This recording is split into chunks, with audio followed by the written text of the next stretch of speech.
Ma femme pensait que j'étais un lâche qui ne savait rien, mais alors qu'elle essayait d'entrer dans la chambre d'hôtel avec son amant, je lui ai caressé la tête et je lui ai offert un cadeau brutal. Le whisky brûlait moins qu'il n'aurait dû. J'avais siroté le même verre pendant 1 heure, regardant le liquide capter la lumière de la lampe dans mon bureau, pensant à la façon dont un seul moment peut défaire tout ce que l'on a mis des années à construire. Dehors, la pluie d'automne tambourinait contre les fenêtres de notre maison de banlieue. La même maison que Lorraine et moi avions achetée il y a 3 ans lorsqu'elle avait quitté son emploi dans le marketing pour se concentrer sur le démarrage de notre famille. J'aurais dû savoir que quelque chose n'allait pas des mois plus tôt. Les signes étaient là, cachés à la vue de tous comme un code mal documenté. Mais je suis ingénieur système, pas analyste de relations. Je résous des problèmes de réseau et de serveur, pas de cœur et de mensonges. Tout a commencé par quelque chose d'aussi banal que des clés de voiture. Jeudi soir, 15 octobre. Lorraine était rentrée en hâte de son club de lecture, les bras chargés de courses, fouillant dans son grand sac à main. « Nicolas, tu peux attraper mes clés. Elles sont quelque part dans le trou noir. » Elle avait ri. Le même rire qui m'avait fait tomber amoureux d'elle 8 ans auparavant. J'étais sur mon ordinateur portable, révisant les protocoles de sécurité pour la mise à niveau du réseau d'un client.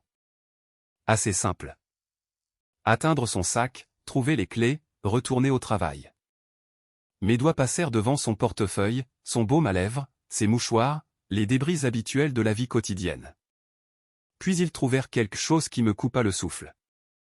Un paquet de préservatifs Durex neuf, non ouvert, encore dans le sac de la pharmacie avec un reçu daté de cet après-midi-là.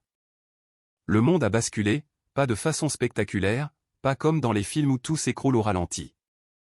C'était plus silencieux que cela, une défaillance systématique, comme de voir des messages d'erreur s'afficher en cascade sur un écran lorsqu'un processus critique échoue.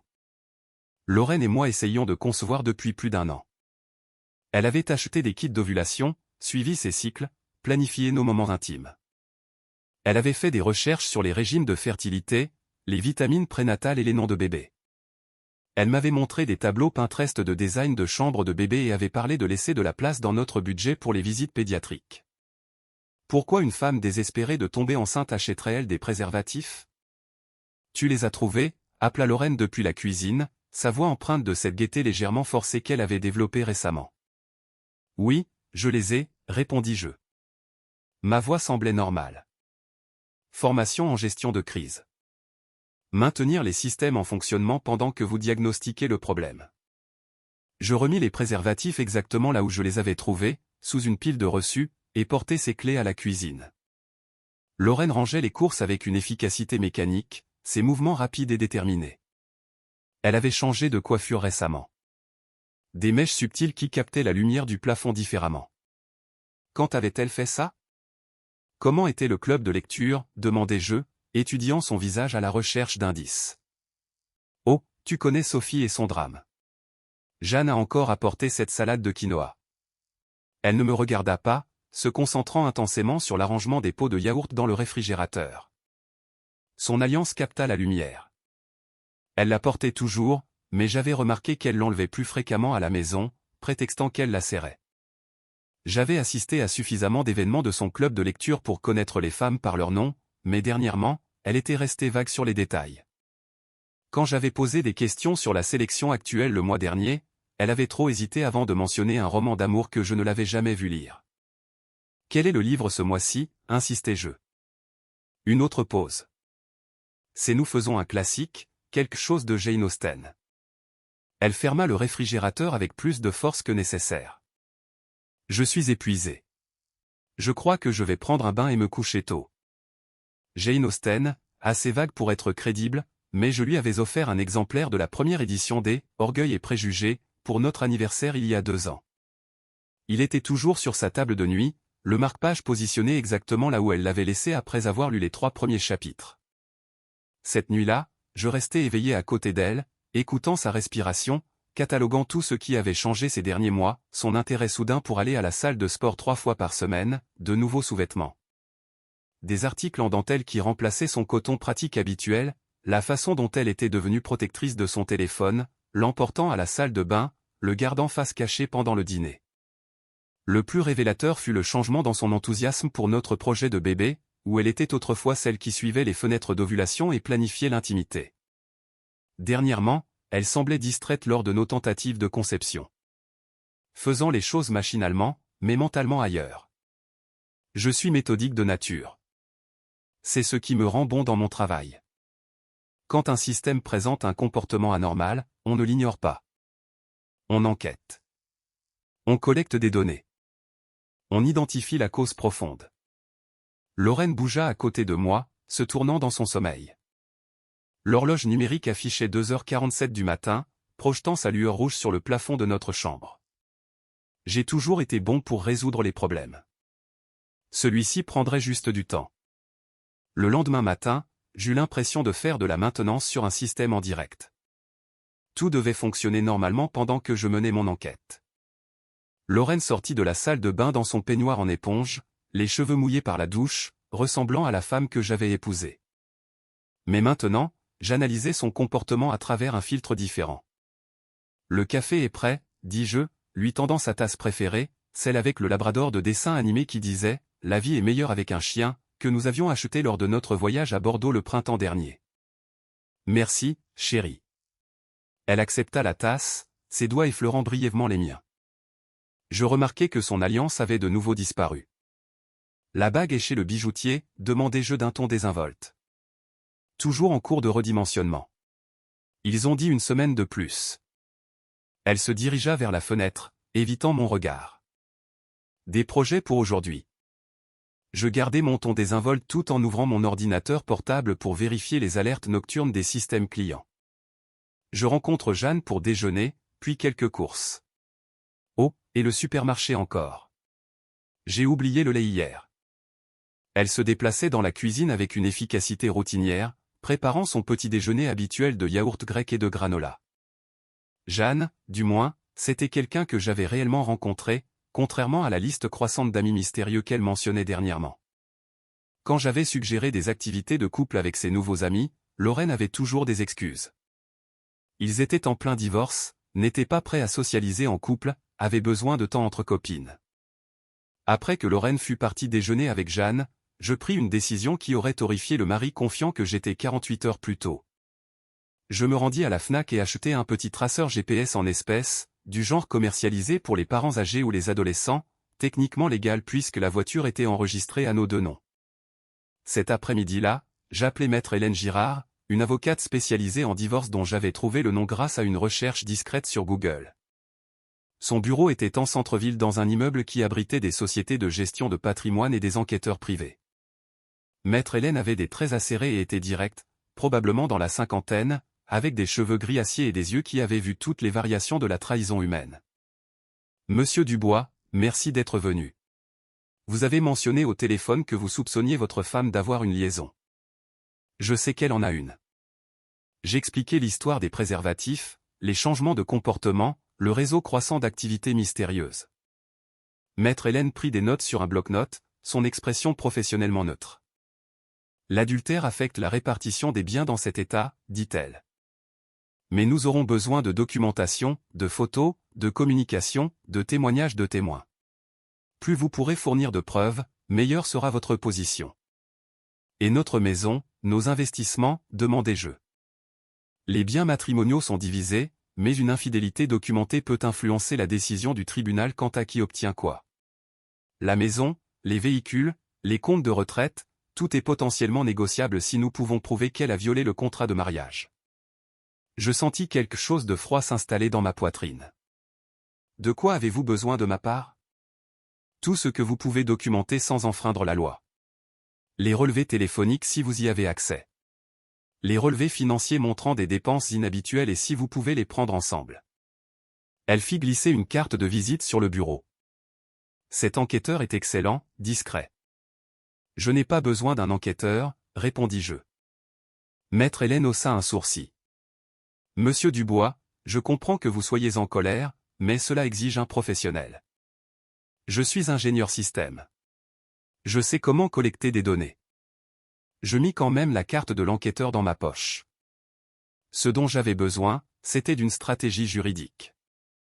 Au cours des 10 jours suivants, je surveillais les déplacements de Lorraine via l'application GPS de mon téléphone tout en maintenant la façade d'une vie conjugale normale.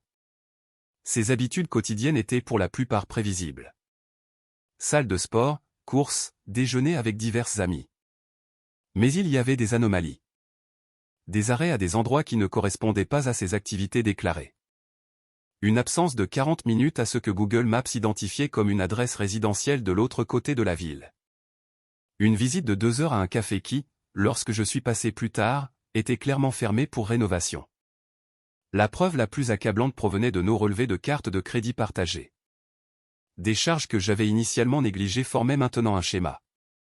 Un bar d'hôtel dans le quartier des affaires, un magasin de lingerie dont elle n'avait jamais parlé, un restaurant en banlieue où elle était censée déjeuner avec des amis sauf que le reçu montrait 2 entrées et une bouteille de vin qui coûtait plus que ce qu'elle dépensait habituellement. Pour une semaine entière de courses. Pendant cette période, Lorraine acheta de nouveaux vêtements, des articles que je ne l'avais jamais vu porter, une robe noire qui épousait sa silhouette différemment de son style habituel, un chemisier en soie bordeaux foncé, des talons avec des brides aux chevilles. Quand je lui posai des questions à ce sujet, elle mentionna qu'elle voulait quelque chose de joli pour diverses occasions sociales avec des amis que je n'avais jamais rencontrés.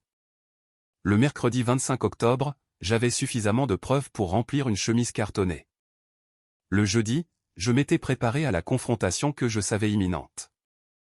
Vendredi soir, 25 octobre, Lorraine annonça qu'elle allait dîner avec des amis de travail. Un autre alibi créatif.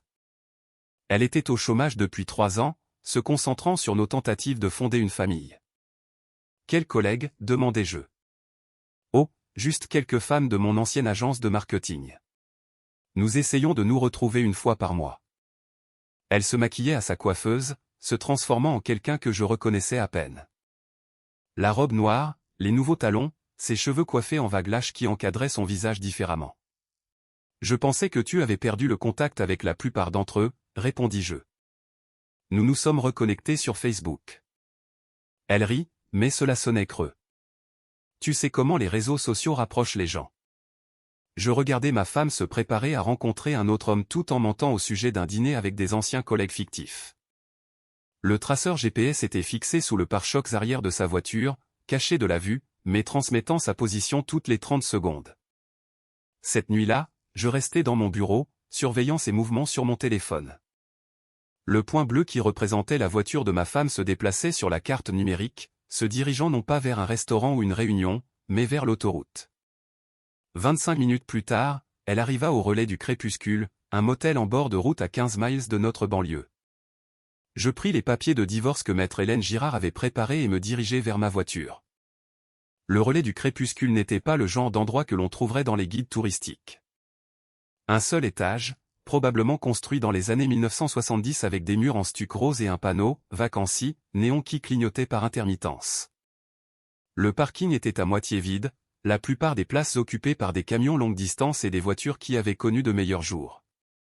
Je me garai en face du bureau du motel, l'enveloppe cartonnée contenant les papiers de divorce sur le siège passager. Mon téléphone montrait la voiture de Lorraine garée près de la chambre 117, bien que je ne puisse pas la voir de ma position. L'horloge numérique affichait 19h43. Pendant 20 minutes, je restais dans ma voiture, traitant la finalité du moment. Ce n'était plus hypothétique, ni un comportement suspect ou des preuves circonstancielles, mais ma femme dans un motel avec un autre homme. Le traceur GPS avait été théorique jusqu'à présent. Des points de données sur un écran, mais Lorraine était à 50 mètres, probablement déjà au lit avec quelqu'un dont je ne connaissais même pas le nom. À 20h05, un pick-up blanc entra sur le parking. Un Ford Ranger, peut-être vieux de 5 ans, avec du matériel d'entrepreneur visible dans la benne. Le conducteur était grand, large d'épaules, portant un jean et une chemise en flanelle, des cheveux foncés, une mâchoire mal rasée, le genre d'apparence robuste qui contrastait fortement avec mon physique d'employé de bureau. Il se dirigea directement vers la chambre 117. Aucune hésitation, aucune vérification des numéros de chambre. C'était une routine. La porte s'ouvrit avant qu'il ne puisse frapper. Lorraine apparut dans l'embrasure de la porte, vêtue de la robe noire, le visage éclairé par un sourire que je n'avais pas vu depuis des mois. Une joie pure, un bonheur sans retenue. Elle ressemblait à la femme dont j'étais tombé amoureux, sauf qu'elle ressentait cette joie pour quelqu'un d'autre. Ils s'embrassèrent dans l'embrasure de la porte, ses mains se posant sur sa taille, ses bras autour de son cou. Même de l'autre côté du parking, leur intimité était évidente. Ce n'était pas un nouveau développement. Ils se déplaçaient ensemble avec une familiarité confortable. Je restai dans ma voiture pendant encore 10 minutes, observant la porte fermée de la chambre 117, laissant la réalité s'installer. Ma femme était à l'intérieur de cette chambre de motel avec un autre homme, probablement déjà déshabillé, faisant des choses qu'elle faisait avec moi. La femme qui avait été trop fatiguée pour l'intimité avec son mari le mois dernier, était assez énergique pour des liaisons dans des motels de bord de route. À 20h20, je sortis de ma voiture. L'enveloppe cartonnée me semblait plus lourde qu'elle n'aurait dû l'être. Alors que je traversais le parking, la chambre 117 était à l'extrémité du bâtiment, loin du bureau et de la route principale. Intime, ils avaient bien choisi. Je frappai 3 fois, des coups fermes et autoritaires qui ne pouvaient être confondus avec le service de chambre ou la maintenance. 1 minute, la voix de Lorraine, étouffée par la porte et un peu essoufflée. Murmure. Encore des pas. La porte s'ouvrit, révélant Lorraine dans sa robe noire, les cheveux légèrement en désordre mais autrement calmes. Son expression passa de la confusion à la reconnaissance puis à la terreur absolue en l'espace de 3 secondes. « Nicolas » murmura-t-elle. « Lorraine » je brandis l'enveloppe cartonnée. « Je t'ai apporté quelque chose. » Derrière elle, l'homme du pick-up se tenait près du lit, chemise déboutonnée, l'air de décider s'il devait fuir ou se battre. La pièce sentait son parfum et l'intimité. Ce n'est pas nous n'étions pas, la formation en marketing de Lorraine ne l'avait pas préparée à cette conversation. Lorraine, rencontre Didier, dis-je, désignant l'homme. Didier, voici le mari de Lorraine. Celui à qui elle est mariée depuis 8 ans pendant qu'elle était avec toi dans des chambres de motel. Le visage de Didier devint rouge. Écoutez, monsieur. Je ne savais pas quelle était, oui, vous le saviez, l'interrompis-je, gardant ma voix égale, conversationnelle. Vous savez exactement ce que c'est. Vous vous rencontrez ici depuis des semaines. Vous connaissez son emploi du temps, son mariage, sa situation. Je regardais Lorraine. Depuis combien de temps? Elle pleurait maintenant. Le mascara créant des traînées sombres sur ses joues. Nicolas, s'il te plaît. Ce n'est pas ce que tu penses. C'est exactement ce que je pense. Je lui tendis l'enveloppe. Papier de divorce. L'adultère est cité comme motif. J'ai des photos, des données de suivi GPS, des relevés de carte de crédit, et maintenant un témoignage oculaire. Lorraine fixa l'enveloppe comme si elle allait exploser. Nous n'avons rien fait. Rien ne s'est passé ce soir. Ça n'a pas d'importance, répondis-je. Ces 3 mots la frappèrent comme un coup physique. Elle s'affaissa sur le bord du lit, tenant toujours l'enveloppe. Didier s'avança, décidant apparemment de jouer l'amant protecteur. Vous ne pouvez pas juste, je peux, et je l'ai fait. Je me tournai pour lui faire face entièrement. Vous êtes Didier Henry. Vous habitez au 847 rue des Pins, appartement 2B. Vous conduisez un pick-up Ford de 2019, plaque d'immatriculation XKV 4429. Vous êtes un entrepreneur en bâtiment qui a travaillé sur la rénovation de la maison Lefebvre, à 3 pâtés de maison de la mienne. C'est comme ça que vous avez rencontré ma femme. Son visage devint pâle. J'avais fait mes recherches. Ce que j'essaie de décider, continuai-je, c'est si vous valez la peine d'être détruit. Lorraine était ma femme, alors elle aura le traitement complet. Vous n'êtes qu'un qui n'a pas pu garder son dans son pantalon. La question est de savoir si vous méritez des conséquences au-delà de la perte de votre petite amie mariée. Nicolas, s'il te plaît, sanglota Lorraine. Nous pouvons arranger ça. Une thérapie de couple, tout ce que tu veux. Lisez les papiers, Lorraine. Ne rentrez pas à la maison. Vos affaires seront emballées et livrées chez vos parents d'ici dimanche. Les serrures sont déjà changées. Je me retournai vers Didier, qui était maintenant entièrement habillé et se dirigeait vers la porte. Quant à vous, Didier, restez loin de ma femme. Restez loin de mon quartier. Et peut-être, réfléchissez si vous voulez continuer à travailler sur des chantiers résidentiels dans cette région. C'est incroyable la vitesse à laquelle la nouvelle se répand sur les entrepreneurs en bâtiment auxquels on ne peut pas faire confiance avec des femmes mariées. Je me dirigeai vers la porte, puis fis une pause. Oh, Et Lorraine, ses amis de travail avec qui tu dînes n'existent pas. Ni ton alliance redimensionnée ni tes discussions de club de lecture sur Jane Austen. La prochaine fois que tu décideras de brûler ta vie, tu voudras peut-être être moins créative avec tes alibis. Je l'ai laissé debout dans cette chambre de motel. Lorraine serrant les papiers de divorce et Didier calculant la vitesse à laquelle il pourrait se distancer de la situation. En revenant à ma voiture, je ressentis quelque chose que je n'avais pas connu depuis des mois. Une clarté totale. La pluie avait cessé. Le panneau néon « Vacancy » clignota une fois de plus et s'éteignit. Le samedi matin apporta la satisfaction d'exécuter une mise à niveau système bien planifiée. Chaque composant se mit en place. Le serrurier, Monsieur Martin, arriva à 7 heures pile, un homme compétent qui ne posa aucune question sur la raison pour laquelle j'avais besoin de changer toutes les serrures un week-end. Pendant qu'il travaillait, je me déplaçais dans la maison de manière systématique, emballant les affaires de Lorraine dans des cartons de rangement que j'avais achetés la veille. Ses vêtements, bijoux, objets personnels, photographies où elle apparaissait seule. Je laissais notre album de mariage. Elle pourrait le demander plus tard si elle voulait des rappels de ce qu'elle avait détruit. Maître Hélène Girard m'avait bien préparé. Les comptes bancaires étaient déjà sécurisés. Notre compte courant joint avait été fermé le vendredi après-midi. Le solde avait été transféré sur un nouveau compte à mon nom seulement. Les cartes de crédit de Lorraine furent annulées. Son assurance automobile, que je payais, expirait dans 30 jours à moins qu'elle n'arrange sa propre couverture. Je n'étais pas vindicatif. J'étais minutieux. À 9 heures, mon téléphone commença à sonner. Lorraine appelait de ce que je supposais être le pick-up de Didier, car sa localisation GPS montrait qu'elle quittait la zone du motel. Je laissai le message aller à la messagerie vocale. Nicolas, s'il te plaît, réponds. Il faut qu'on en parle. Je sais que tu es en colère, mais on peut s'en sortir. J'ai fait une erreur, mais ça ne veut pas dire qu'on doit jeter 8 ans de mariage. S'il te plaît, rappelle-moi. 12 autres appels au cours de l'heure suivante. J'écoutais chaque message vocal, analysant sa stratégie. Au début, elle tenta une contrition mêlée de minimisation. Elle avait fait une erreur. C'était juste physique. Elle m'aimait toujours et voulait sauver notre mariage. Au 6e appel, la colère s'insinua. Comment osais-je suivre ses mouvements? Comment osais-je la suivre? Qu'est-ce qui me donnait le droit de prendre des décisions unilatérales concernant notre mariage? Au 10e appel, le désespoir. Elle avait besoin de vêtements, d'accès à de l'argent, de savoir où elle était censée vivre pendant que nous réglions les choses. Je ne répondis jamais. Dimanche après-midi, je chargeai les cartons dans mon camion et me rendis chez Daniel et Carole Morin en banlieue. Daniel et Carole ne m'avaient jamais particulièrement aimé. J'étais trop analytique, trop axé sur les questions pratiques, pas assez émotif pour leur fille.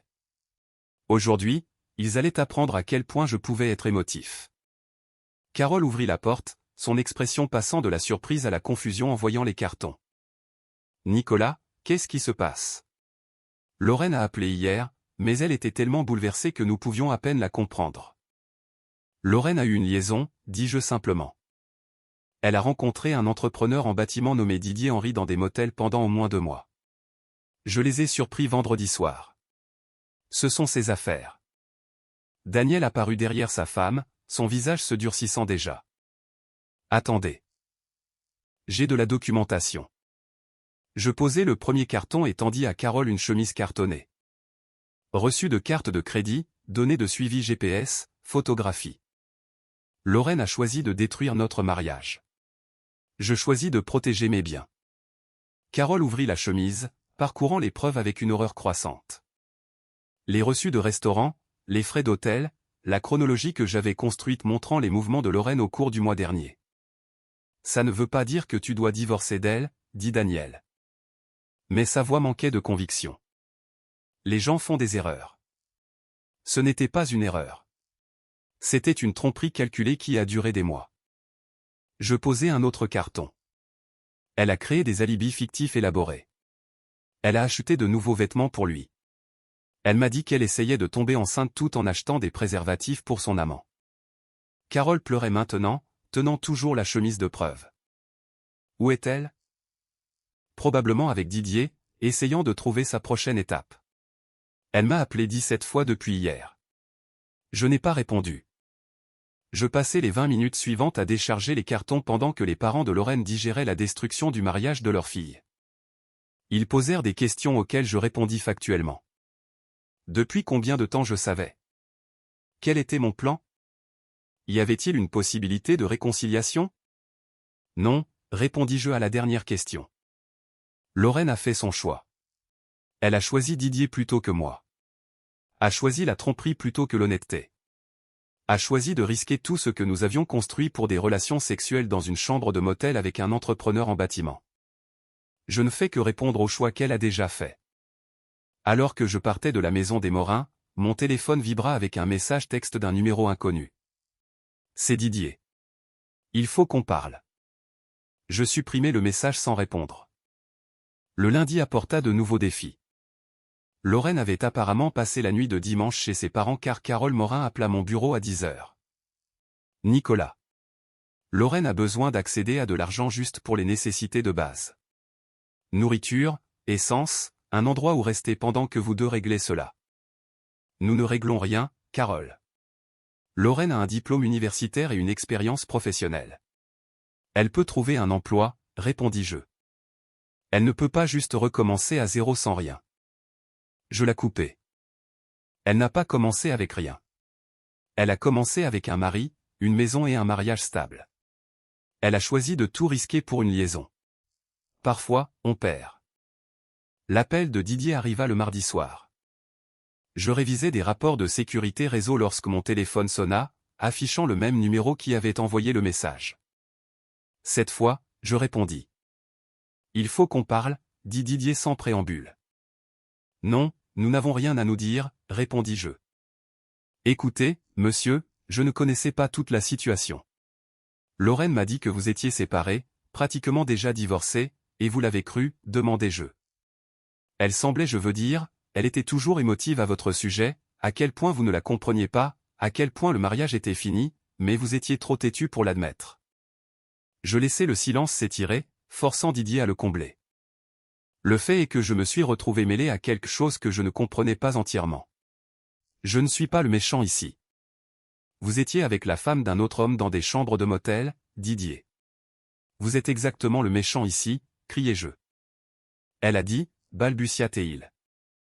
Donc, je le coupai. Elle vous a menti, à moi, à ses parents, à tout le monde. La différence, c'est que j'étais marié à elle.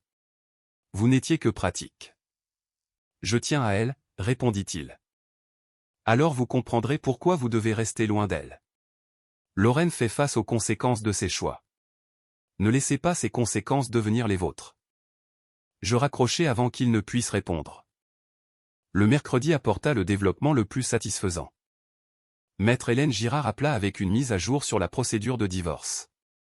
L'avocat de votre femme veut discuter des conditions de règlement. Apparemment, elle a retenu Maître Jacques Leblanc. Je connaissais le nom. Maître Leblanc était spécialisé dans les divorces à enjeux financiers élevés, en particulier les cas où il pouvait peindre ses clients comme des victimes d'abus émotionnels ou financiers. Quel est son angle, demandai-je. Il affirme que vous vous êtes livré à un comportement de contrôle, en surveillant ses mouvements, en lui coupant l'accès aux fonds, en prenant des décisions unilatérales concernant les biens matrimoniaux. Il veut une pension alimentaire temporaire et la garde partagée des biens matrimoniaux jusqu'à ce que le divorce soit prononcé. La garde partagée des biens qu'elle avait contribué à détruire par l'adultère. C'est essentiellement ce que je lui ai dit. Nous avons des preuves documentées d'infidélité. Le suivi GPS était légal. La voiture est titrée aux deux noms. Les mouvements financiers étaient des mesures de protection prises après la découverte de la fraude. Maître Leblanc jouait une main faible. Jeudi soir, Lorraine vint à la maison. Je regardais par le système de sécurité que j'avais amélioré plus tôt cette semaine, tandis qu'elle entrait dans notre allée dans une voiture que je ne reconnaissais pas, probablement empruntée à ses parents. Elle se dirigea vers la porte d'entrée et sonna, puis frappa quand je ne répondis pas. « Nicolas, je sais que tu es à la maison. Je vois ta voiture. Il faut qu'on parle. » Je restai dans mon bureau, la regardant via la caméra. Elle avait l'air différente, fatiguée, plus vieille d'une certaine façon. La femme confiante qui avait été rayonnante à la porte du motel avait été remplacée par quelqu'un qui n'avait visiblement pas bien dormi depuis des jours. Nicolas, s'il te plaît. Je sais que tu es en colère, mais c'est insensé. On peut s'en sortir si seulement tu veux bien me parler. Après 10 minutes, elle partit, non sans avoir essayé la porte arrière, vérifié les fenêtres et tenté d'utiliser la télécommande du garage que j'avais déjà reprogrammée. Vendredi apporta des nouvelles qui rendirent la semaine entière valable. Maître Hélène Girard appela avec une mise à jour qui me fit sourire pour la première fois depuis que j'avais trouvé ses préservatifs. Didier Henry a été attaqué devant le pub Saint-Michel la nuit dernière. Quelqu'un lui a cassé la mâchoire et 3 côtes. Le rapport de police indique qu'aucun témoin ne s'est manifesté et qu'Henry ne coopère pas à l'enquête. C'est regrettable, dis-je. En effet. Le timing est également intéressant. Apparemment, Henry se vantait de sa relation avec votre femme auprès de certains habitués du pub Saint-Michel, racontant comment il l'avait volée à son mari rigide. Les gens disent des choses insensées quand ils boivent.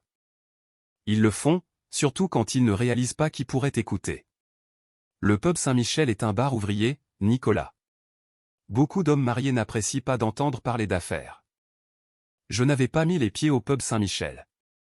Je n'avais parlé à personne de Didier au-delà de notre unique conversation téléphonique, mais parfois l'information trouve son chemin vers les personnes qui savent comment l'utiliser correctement. Des nouvelles des discussions de règlement, demandai-je. Maître Leblanc fait machine arrière. Apparemment, la situation de Lorraine est devenue plus compliquée. Sans Didier comme soutien émotionnel et face à la réalité de devoir tout recommencer à 34 ans sans revenu et avec des parents moins qu'enchantés par ses choix. Elle devient plus encline à accepter vos conditions. Lesquelles sont, demandai-je. Elle reçoit ses effets personnels et rien d'autre.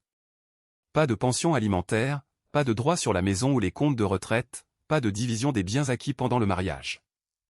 En échange, vous ne la poursuivrez pas pour l'argent qu'elle a dépensé pour sa liaison, les frais d'hôtel, les cadeaux, les dîners élaborés qu'elle a facturés à votre carte de crédit commune.